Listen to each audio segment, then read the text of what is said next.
Hello बच्चे, आज आप सभी को अपना YouTube चैनल ज्ञान विज्ञान रिसर्च सेंटर में स्वागत है।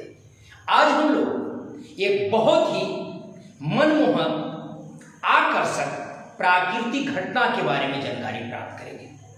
वह है इंद्रधनुष, रेनबो। तो आइए जानते हैं क्या होता है इंद्रधनुष। इंद्रधनुष जो है यह एक प्राकृतिक घटना है। यह काफी ही मनमोहक होता है। इंद्रधनुष का निर्माण वर्ण विक्षेपण के कारण होता है। बरसात के दिनों में जब सूरज का प्रकाश हवा से चलते हुए वर्षा की छोटी छोटी बूंदों पर पड़ती है तो अपवर्तन होता है और पुनः बूंद की अंतिम सतह से पूर्ण आंतरिक परावर्तन होकर प्रकाश की किरण जल से पुनः हवा में अपवर्तित हो जाता है। इस तरह से प्रकाश का जल की बूंदों से 2 बार अपवर्तन और 1 बार पूर्ण आंतरिक परावर्तन के कारण वर्ण विक्षेपण के कारण प्रकाश अलग अलग रंगों में बट जाती है, जो धरती से देखने पर रंगीन चाकों के रूप में दिखाई देता है। यही है इंद्रधनुष। यह दृश्य काफी मनमोहक होता है। तो देखें, फिगर के माध्यम से समझते हैं। यह जल की एक छोटी सी बूंद है। ये यदि सूरज का प्रकाश की किरणें आ रही है, यह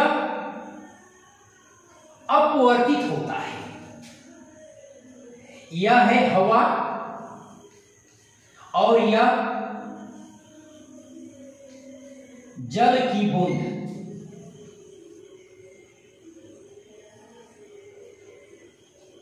ध्यान देंगे, यह हवा से प्रकाश की किरण यह जल की बूंद में अपवर्तित होगी, लेकिन इसके जल की अंतिम सतह से इसका पूर्ण आंतरिक परावर्तन हो जाता है।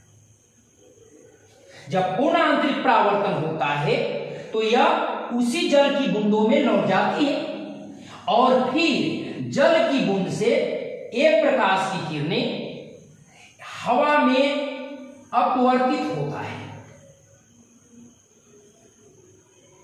इसी प्रकार से किरणें अगर ऐसे आए, ये अपवर्तित हो, फिर इस प्रकार से, तो ये आपकी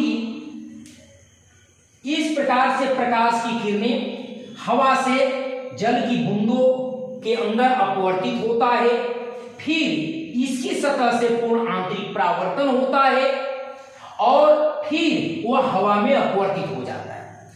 इस प्रकार से प्रकाश 2 बार जल की बूंदों से अपवर्तन और 1 बार इसका पूर्ण आंतरिक परावर्तन होता है, जिसके कारण वर्ण विक्षेपण हो जाता है और वर्ण विक्षेपण के फलस्वरूप 7 रंग अलग अलग रंगीन चाकों के रूप में दिखाई देता है। ऊपर में लाल और नीचे में बैगनी। यही धरती से देखने पर रंगीन चापें दिखाई देती है, जो बिल्कुल मनमोहक होता है। यदि आकाश में इंद्रधनुष दिखाई दिया तो बिल्कुल ही आकर्षक लगता है। तो आज हमने इंद्रधनुष के बारे में बिल्कुल सरलता से समझाया।